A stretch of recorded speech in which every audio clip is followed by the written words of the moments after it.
Maximum TV, karibu tena kwenye kipindi chetu pendwa kabisa cha Sad Moment kupitia Maximum TV, kipindi ambacho mara nyingi huwa tupo kwa ajili ya kuwahoji watu wenye mazingira magumu tofauti na kuwaleta hapa ili mradi tu waweze kupata msaada kwenye yale magumu ambayo wanapitia kila siku.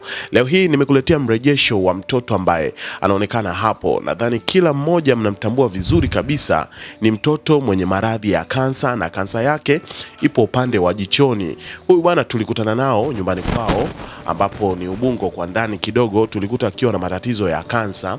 Jicho lake limekuwa kubwa kwa sababu ya maradhi ya kansa kiasi kwamba limefikia hatua limetoka nje, lakini pia mama yake mzazi alisema kwamba hajakata tamaa na mtoto wake, ingawa hospitalini walimwambia kwamba mtoto wake hatibiki tena, ni mtoto wa kusubiria kufa tu, kwa sababu anasema kwamba kansa yake imeshafika sehemu mbaya na wanaofia wakiweza kumgusa wanaweza wakampoteza kabisa. Sasa baada ya hapo basi ye hakukata tamaa, alihangaika sehemu tofauti kuhakikisha anamtibu mtoto wake. Kuna wakati alikuwa anasema kwamba alikuwa anamtibu kwa madawa ya kienyeji, na hata hivyo pia yalikuwa yanaonekana kwamba ni madawa ya kienyeji, lakini pia hospitalini alikuwa hana ujanja sana wa kufanya chochote zaidi tu ya kuangalia namna gani mtoto anaenda kuhudhuria hospitalini na wenyewe waone jinsi gani anaendelea. Lakini pia kwa kumbukumbu zangu, hatua za mwisho mtoto alitolewa kliniki, wakimaanisha kwamba hawezi kuendelea kudili naye kwa sababu tatizo lake limekuwa kubwa na haliponi.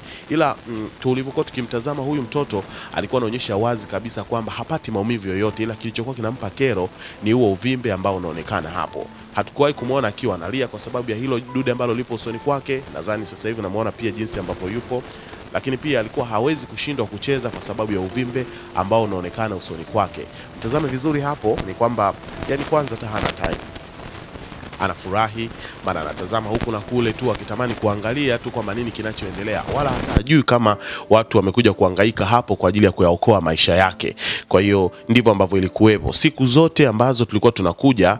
Kitu ambacho kilikuwa kinampa kero ni ile linyama tu kukaa usoni, kwamba ili dude kwa nini lisitoke, na hata pia wakawa wanahangaika kuangalia namna gani. Yeye pia mtoto alikuwa anatamani tu hata likatwe lidondoke kwa sababu lilikuwa lampa kero, lakini sio kwamba alikuwa anapata maumivu ya aina yoyote. Ila tulivyokuwa tumemtazama kwa kina zaidi upande wa kulia kwake ambapo ndo jicho limeharibika, alikuwa amevimba, na jinsi ambavyo siku zinazidi kusonga lilikuwa linazidi kuvimba. Mama yake alituambia kwamba huu uvimbe ambao unaonekana hapa ni mdogo, alikuwa nao mkubwa zaidi. Kwa hiyo baada ya kuanza kutumia dawa za kienyeji na nini, basi likaanza kudondoka taratibu. Huyu mama ukimtazama vizuri kabisa ni Mchaga, ambaye anaonekana wazi kabisa kwamba huyu ni Mchaga, na ni mama msomi kabisa ambaye anajaribu kwenda sawa, si ndio, na huduma zote za pande zote kuhakikisha anamtibu mtoto wake na ili tatizo liendelee kutoka kabisa.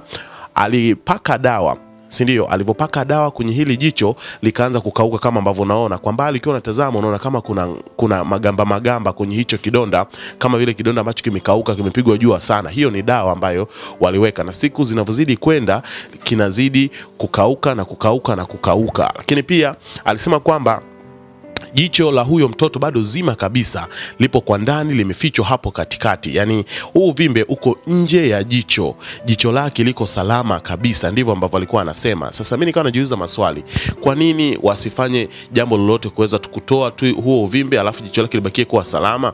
Sasa baada ya hapo yeye ndo akasema kwamba wamechelewa hospitalini. Tulivyofika Team Maximum TV tulirusha habari kuweza kuonyesha kwamba huyu mama ana kila sababu za kusaidiwa ili maisha yake asonge mbele kama kawaida. Tumeweka nguvu zetu, wakajitokeza tofauti wakaendelea kutia mchango. Lakini kwa taarifa nzuri ambayo ninaweza nikakwambia sasa hivi ni kwamba huyu mtoto tayari yuko India, na ana muda mrefu zaidi hata wiki 2 akiwa yuko India, ambapo alienda kufanyiwa huduma zote. Na umeona hapo tumekuonyesha visa yake kwamba hizo ndilikuwa nyakati za mwisho kabisa mtoto yuko kupelekwa India. Lakini pia walinitumia na baadhi ya vitu ambavyo walikuwa wako kule, ila tu bahati mbaya vimepotea kupitia simu kwa sababu sikuvihifadhi vizuri. Sasa katika futa zile vikawa vimepotea, lakini tu ni kwamba sasa hivi wako India, matibabu yanaendelea kule India, na kuna watu ambao wamejitokeza kuweza kuwasaidia zaidi na zaidi ili mradi waweze kupata matibabu yote India. Hicho ndicho ambacho naweza kukwambia. Kwa hiyo tutegemea wakati wote, saa yote atarudi na baada ya kurudi tutamwona mtoto namna ambavyo yupo,